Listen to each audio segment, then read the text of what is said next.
as I have known since I was a teenager,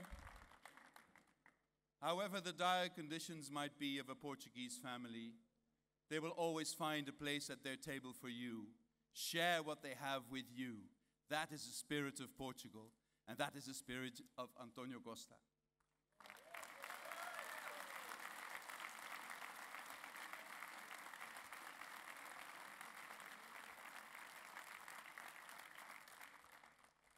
You know, I've listened to so many wonderful speeches today, and it's a daunting challenge you have put on my shoulders.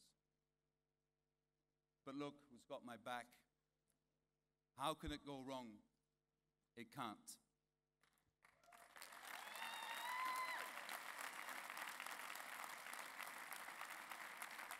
But listening to the speeches this morning,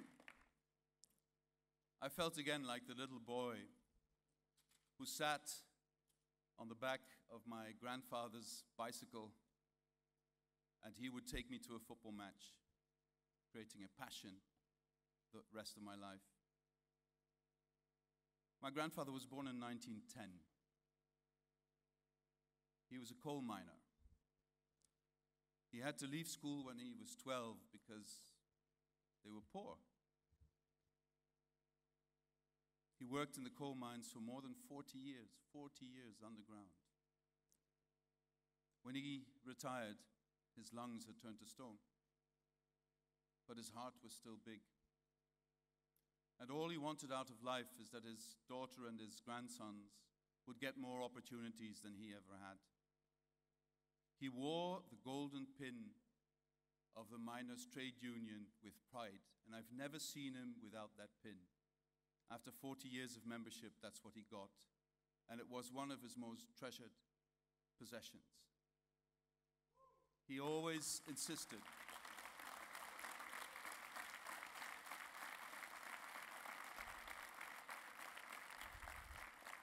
He always insisted that for socialists and social democrats, and by the way, he was a socialist in a part of the Netherlands where this was not exactly popular, but he still was.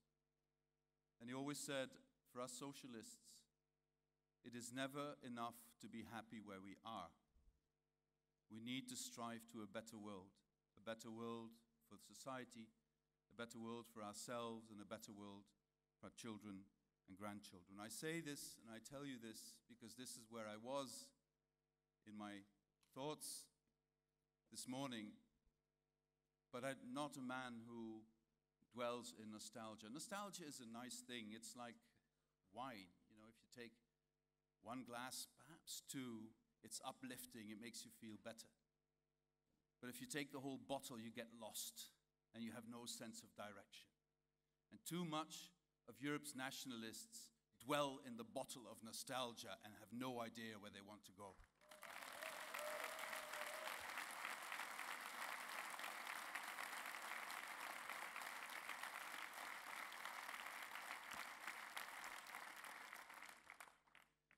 I had to think about what Winston Churchill said about this when he became Prime Minister on the 10th of May 1940, which was the day Nazi Germany invaded also the Netherlands, and the day upon which my grandfather, I was talking about earlier, who was in his military service, got the horse shot he was sitting on by a German warplane. But Churchill said, if we open a quarrel between the present and the past, we shall be in danger of losing the future. And this is something, I mean, this was said in 1940, but it's very applicable even today. The past is our teacher, but the past should not be our future. Then we will get lost.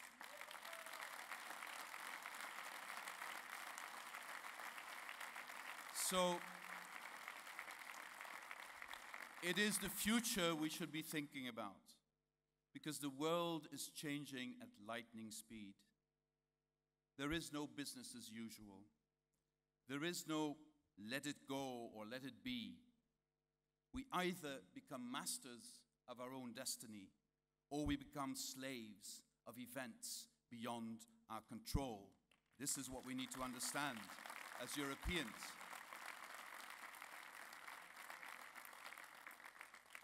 These elections in May, my friends, are not ordinary elections.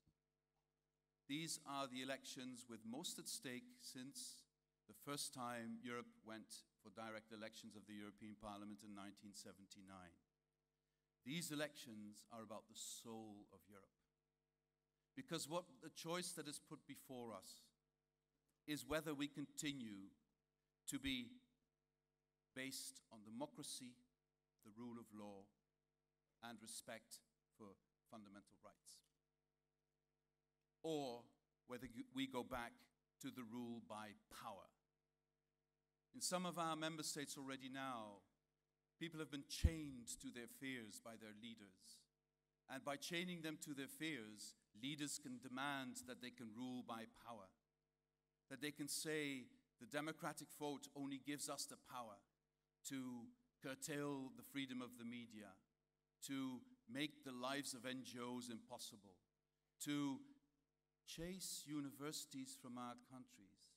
Can you imagine that in this day and age, in one of our member states, a university has been chased out of the country because the views of that university are not agreeable to the leader of that nation in the European Union? So there is a lot at stake in this election. And also, we should ask ourselves, what is democracy? Is democracy just the rule of the majority? That's Demokratur. That's not democracy. Democracy is also the respect of minorities. We are a continent of minorities. Even the biggest...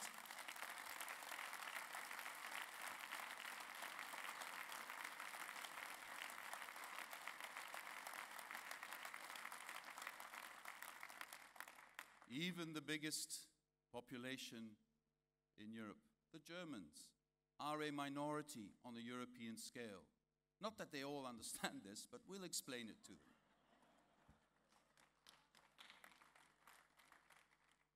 And it is not by chance that Germany as a nation is so committed to the European Union and the European idea. Because Germany as a nation knows that if you undercut the power of rules, you will be ruled by power again. And never again is what Germany has said.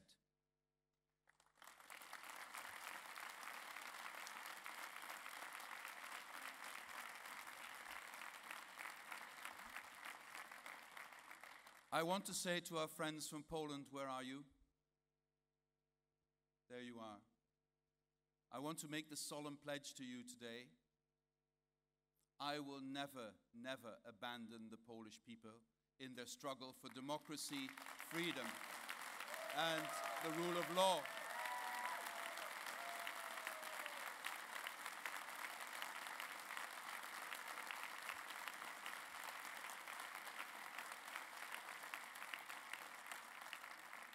And you know why I'm confident that we're going to win? Not because of my determination, not because of the support I get from the Spanish government, the Portuguese government, the German government, the French government, and a host of other governments. No, it's because of the Polish people.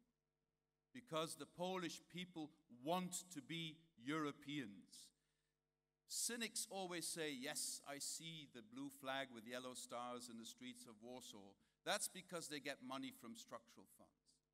Nothing could be further removed from the truth.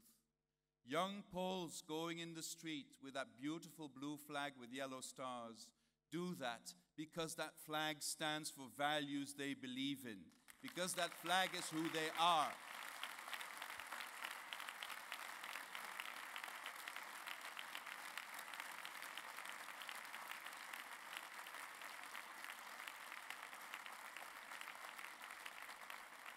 And I also say to our Hungarian friends, where are you? I've seen so many of you. Where are you?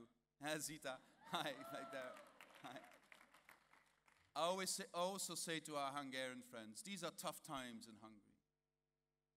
Mr. Orban has had a lot of time to tell all sorts of horrible stories about Europe to his people. And regardless of all of that, an overwhelming majority of Hungarians say clearly, we belong to Europe, we belong to that community of values. So also in Hungary, we will prevail.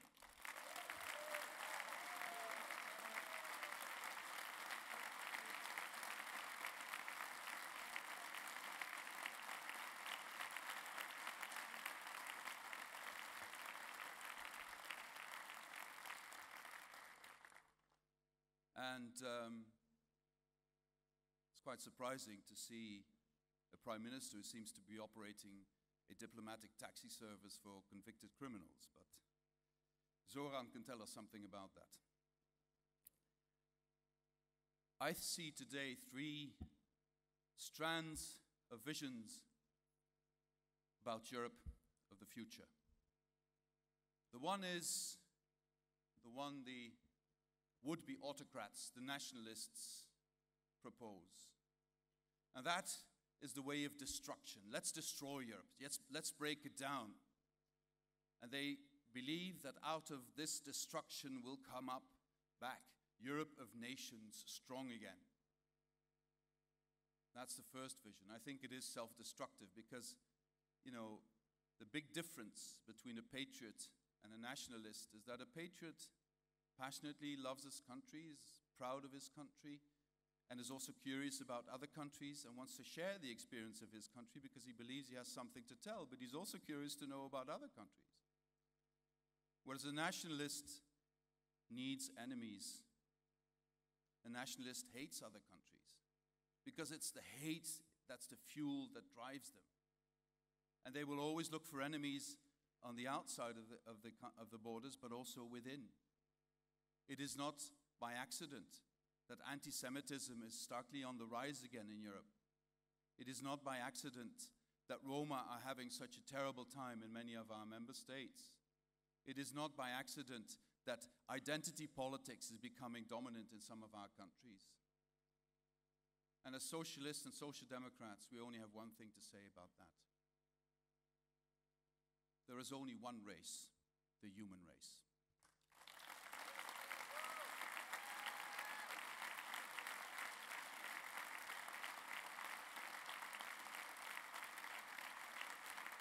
So we have those who want to destroy Europe. Then we have those who want to freeze Europe, to keep it as it is. And sometimes they even pretend that they want to give it back. And then I always wonder to whom. You know, they have the President of the European Commission, the President of the Council, the President of the European Parliament, the President of the Court of Auditors, the Secretary General of the Commission, the Secretary General of the European Parliament. Who has the power? Do they have it? Then it's very easy for Manfred Weber. He can just ask them and he will get it back. But that's not the Europe I believe in, the Europe that is frozen in its present state. It will not work. Because as I said, under the pressure of the Fourth Industrial Revolution, the world is changing so fast that if we don't change with the world, we will become unnecessary to our citizens. We will wither and die like other institutions do when there are industrial revolutions. You either adapt or you become obsolete, and we need to adapt.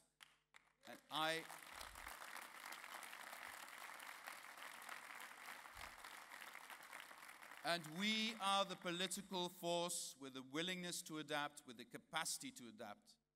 And I now willingly embrace what Pedro Sanchez just said about the 5 axes upon which we need to work to write a new social contract with all European citizens. That makes a lot of sense, and Pedro, I promise to you, if I'm president of the Commission, this will be the axes along which we will work.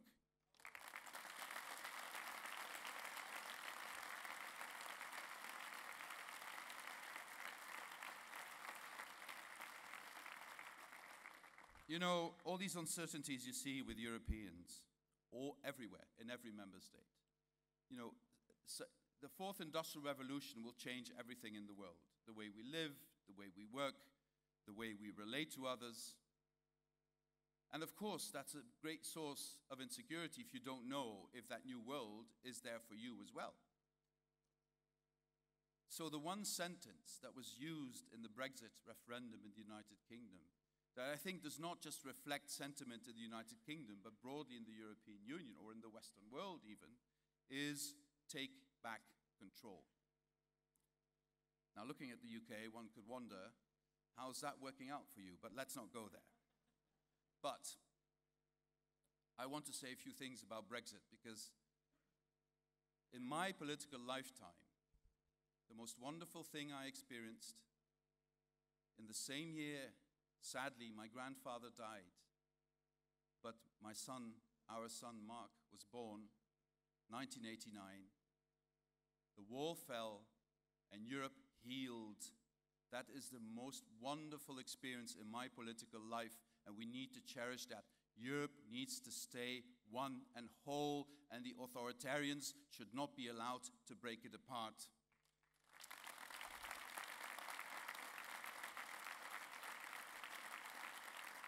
So that was my highlight. But the absolute low point for me in more than 30 years of professional life was the Brexit vote. I find it unspeakably sad that the United Kingdom has voted to leave the European Union. But I add immediately, we respect the vote of the British people. It's their sovereign choice, and it's a possibility offered by the treaties that you leave the European Union. But I also want to say a couple of other things. Since that vote, much has changed. Since that vote, look at what the world has become. We now have so much evidence of the threat that Vladimir Putin puts to our way of life, our way of relating, our way of organizing our democracy. And only with a strong and united Europe can we confront his shenanigans and convince him to stop and to look for cooperation with Europe again, which is my deep wish. But even on top of that, we now have a president in the United States who, for the first time in post-war history, believes, for reasons I simply can't fathom, that a divided Europe is in American interest. And as misguided as he is, he's turning that into policy. So Europe will have to stand up more for itself. And I'm not quite sure the special relationship between the United States and the United Kingdom will provide enough alternative for the United Kingdom to be able to stand up for its values. But also, the European Union has changed in the last couple of years. Maroš Šefčovič was talking about this. We no longer want to accept that there are such discrepancies in salaries for people doing the same job simply because they live in another state. We can no longer accept these huge differences in salaries in the same car factories, just depending on what country that car factory is placed in. People are doing the same job, the quality of the work is the same, so why should they not be paid the same, is a question we need to ask. We since then have also adapted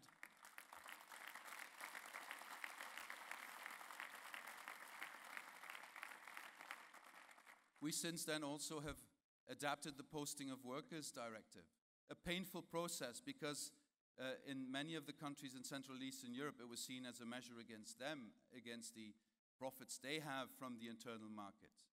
But we since have learned that this revision was deeply necessary because the exploitation of workers left, right, and center was horrible. And we've only set the first step. I hope you will support me in holding all governments accountable for enforcing the rules of this directive, so that we stop the practice of undercutting salaries. We stop the practice of what is in fact slavery of people.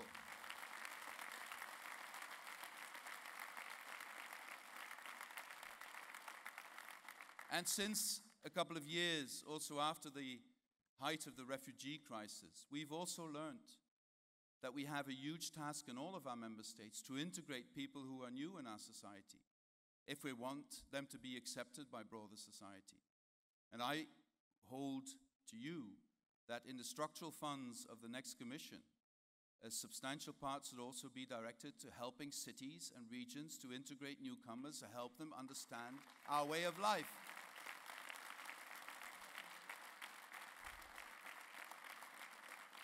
And we also understand that the acceptance of migrants is bigger if there are schools for them, if there are medical facilities for them, if there are other facilities so that they can integrate and learn the language and be part of society.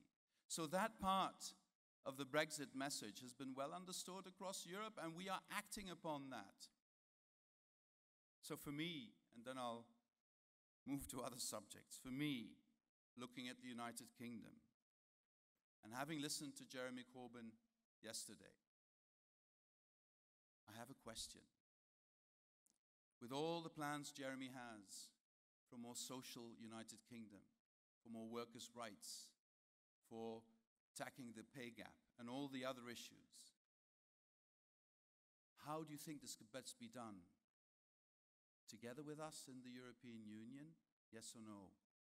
Please think about that.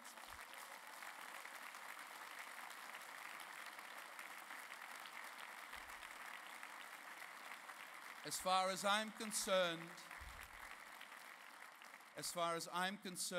and I hope I speak on behalf of all of you, as far as I'm concerned, the United Kingdom is always more than welcome to stay part of this family.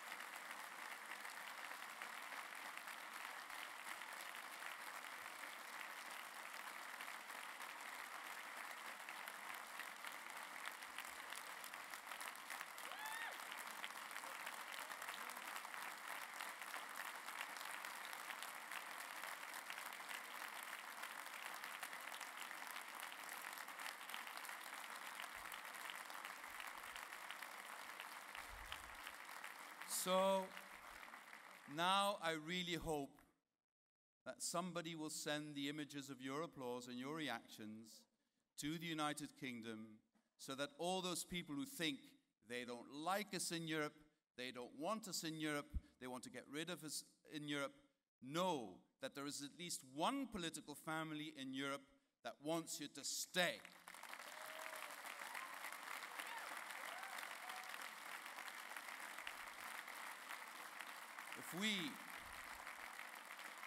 If we across the continent want to give an answer to the question, take back control, I think we, united in Europe, are in a much better place to do that than individually as member states. And let's start with those issues which are perceived, rightly so, by our citizens as highly unfair. What do we need to do? We need to close the wage gap. We need to be more forceful in claiming worker participation. I think we need to come up with a plan together with our trade unions to force member states, but also to force the private sector to take the trade unions seriously as their partner for collective bargaining, because that's the only way we're going to make sure that workers' rights are protected in a good way.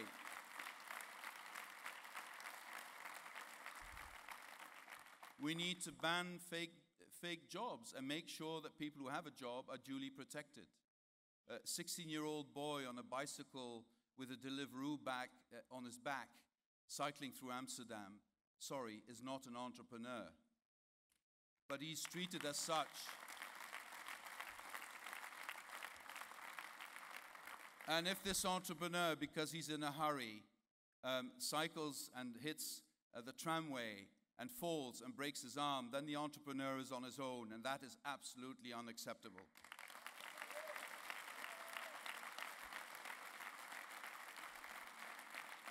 And I'm all in favor of the new economy, and I'm all in favor of all these services that make our lives easier. But ask ourselves in good conscience, would we not be prepared to pay the extra 10 cents so that people who do these jobs for us are duly protected when they become ill, or when they fall, or when they have another problem?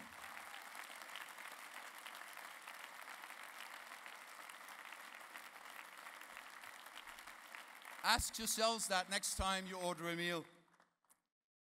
I think it's also high time, and others have said that before, that companies would start paying taxes there where they make profits. And I echo Jeffrey Sachs. Let's not take their BS that they can't pay the taxes out of competition reasons. It's nonsense.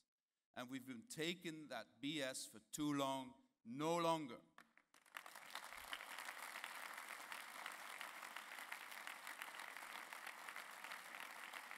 Why can we ask it of small enterprises, of people who work in their shops, in their grocery shops, in bicycle repair shops, or everywhere, that they pay taxes, but we would not be able to ask Google, Facebook, and all the other big tech companies to do the same? It's such a big issue of injustice that needs to be addressed.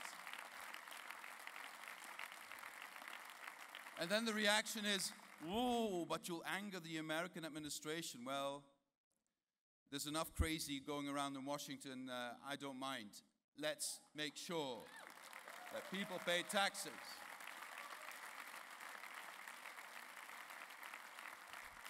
But friends, let's also be clear. This is not just about big tech or big companies. There's also big European companies who've found all sorts of constructions to dodge taxes as well, to negotiate with individual member states. Tax competition is a thing of the past. I'm on the same page here with Mette. Tax competition is a thing of the past. It could work when countries were strong and companies were weak. But we now have companies that are stronger than individual member states, so they arm twist them into doing deals that are bad for their societies. That is no longer acceptable, and we will not stand for it.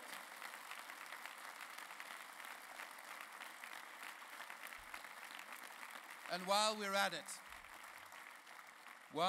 it, we have a new class of super rich who don't pay taxes either. They found all sorts of constructions that their money moves around the world and they never pay taxes anywhere. These are individual people. And as long as 10% of the people with a job are working poor in Europe, as long as 10% of European citizens cannot pay their heating bill, as long as 10% doesn't have enough food on the table, as long as almost a quarter of our children are under threat of being in poverty, as long as that's the case, it's about high time that the super rich would start paying taxes.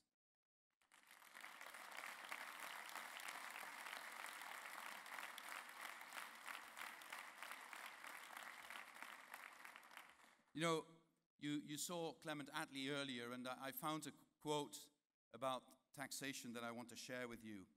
And this is it. This is the quote. "Charity is a cold, grey, loveless thing.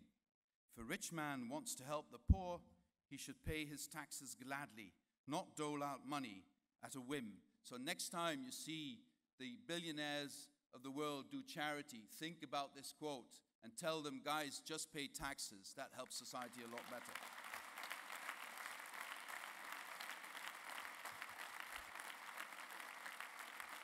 A big part of a fairer society is an equal society. My great friend and an incredible inspiration, Gloria Steinem, said with fake modesty, "All we want is equality. All we're asking for is equality." Let's repeat that. All we're asking for is equality. There is still a pay gap of an average 14%. The pension gap between men and women is 40%, 40. There is still a glass ceiling. And you know what the newest phenomenon is? A glass cliff. So they set up women to fail and then push them off the cliff. A new phenomenon we need to fight against. We cannot afford to have inequality. Apart from the fact that it's highly unjust and that we don't want this in our society. Apart from all of that, our society cannot afford to put half of humanity on the back burner, to put half of our talents on the back burner. We can't afford that.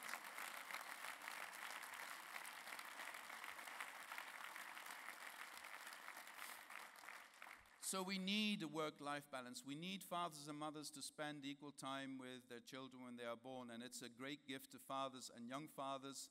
When we put this proposal on the table, young fathers were the most enthusiastic to react to that. When I'm 4 times a father, and every time I was a father, I got 2 days off. One to be present at the birth, and one to go to the municipality to register the child. That's all we got. That's no longer acceptable. And I think a father wants to be part of the education of his children just as much as a mother wants. And a mother wants to have part of a career just as much as a father wants. And we need to create a better balance.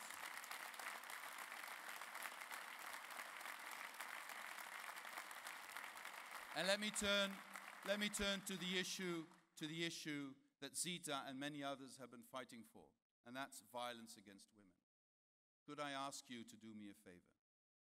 Help me convince those in our family who are still not convinced that ratifying the Istanbul Convention is a good thing.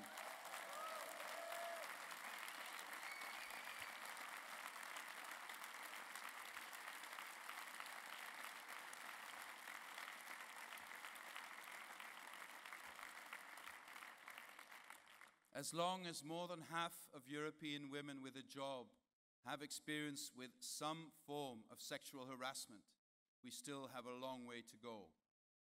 And sexual harassment is not about sex. It's about power. It's about submission. It's about wanting to use physical power and other means to create a situation of submission of women.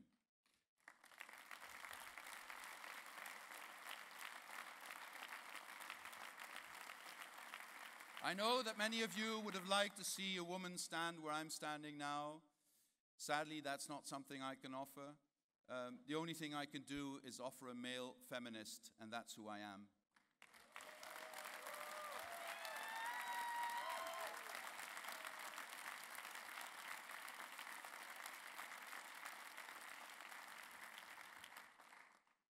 Mother Earth has reached the end of her ability to carry us all. If we continue to consume and live in this way, her resources will be depleted very soon, and there will be a war for resources going on in the world. And everybody will lose. Water will be one of the most expensive commodities if we're not very careful. And I look at Pedro, he knows what this is doing to Spain, the certification. That's the scary part. The good part is, this is a problem we can fix.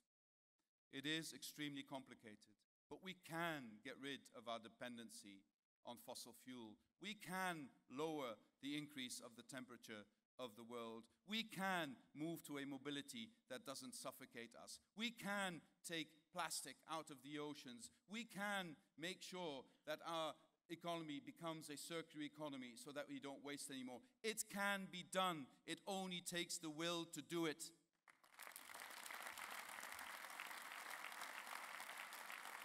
But I have to add one thing. Echoing also what Maros has said earlier. What I've said so far will also be fully shared by other political movements, especially the Greens and perhaps parts of the Liberals. That's not the issue. We have a wider responsibility. Our responsibility that in this transition we leave no one behind. That is our responsibility. And I also know if you go up to a person and you talk to them about the end of the world, they will not be receptive to your message if their only worry is, how do I get to the end of the month?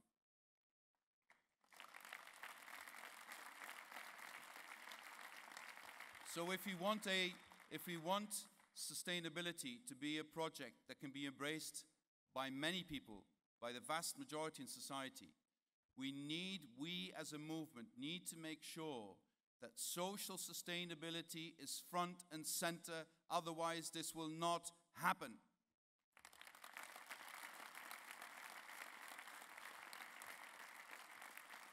Finally, I want to mention something that has not been mentioned so often yet today, but I want to mention it in the presence of leaders, at least 3 of you here today, who've carried the torch on this. And that's our relationship with Africa. People, let's be under no illusion. If we do not understand that the development of our sister continent is of essential importance for our collective future, then we will make a huge mistake. If we do not understand that the challenge we face with Africa is comparable to the challenge France and Germany faced in 1945 when they had to find reconciliation. It's comparable to the challenge Europe faced in 1989 when we had to heal the wounds of dictatorship. It is a matter of destiny. The Africans are waking up to the fact that their partnership with China is not delivering what they had hoped for. They're also discovering that the United States is completely uninterested in their fate. So whose fate is going to be dealt with by whom? Europe's fate by Africans, Africa's fate by Europeans. We're in this together. Our destinies are linked, and the only way we can get the migration issue under control and manageable without losing track of our values is if we are part of a sustainable development of Africa in all senses of the word.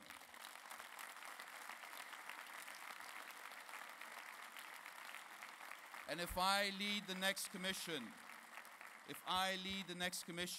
I will make sure this is as high on the agenda of the Prime Minister of Sweden, who I will never have to convince, but of all the Nordic countries and the Western European countries as well. Africa is a common responsibility of the whole of Europe, west, east, north, and south.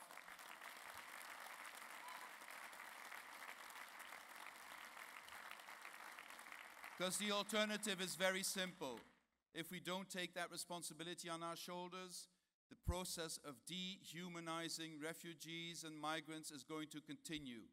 And the lack of interest for people drowning in the Mediterranean is going to increase. And then we will lose track of our values. And I've learned one thing in my life. And I've had some experience when the wars were going on in the Balkans. Once you enter into the process of dehumanizing the other, your own humanity dies bit by bit. And then we cease to be Europeans.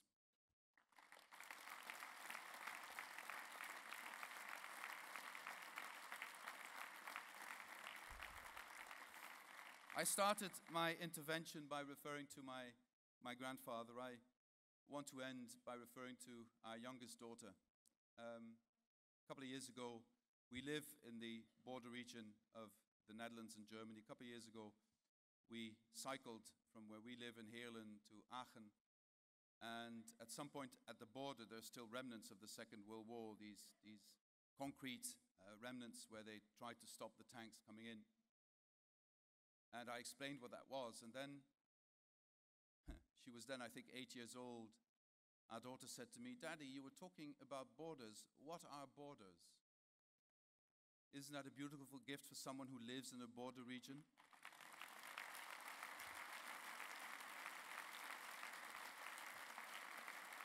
Isn't that something we need to thank Europe for?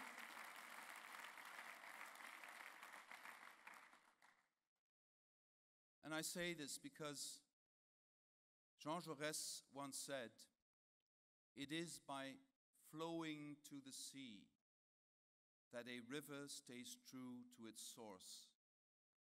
It is by embracing the future that we as Social Democrats stay true to our origins. It is by working for our kids that we pay tribute to our grandparents. It is by making a better society that we will embrace the future of Europe." Thank you very much for your support. Thank you.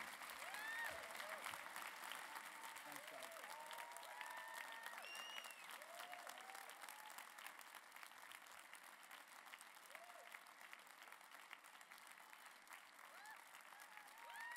Una mattina mi sto svegliato.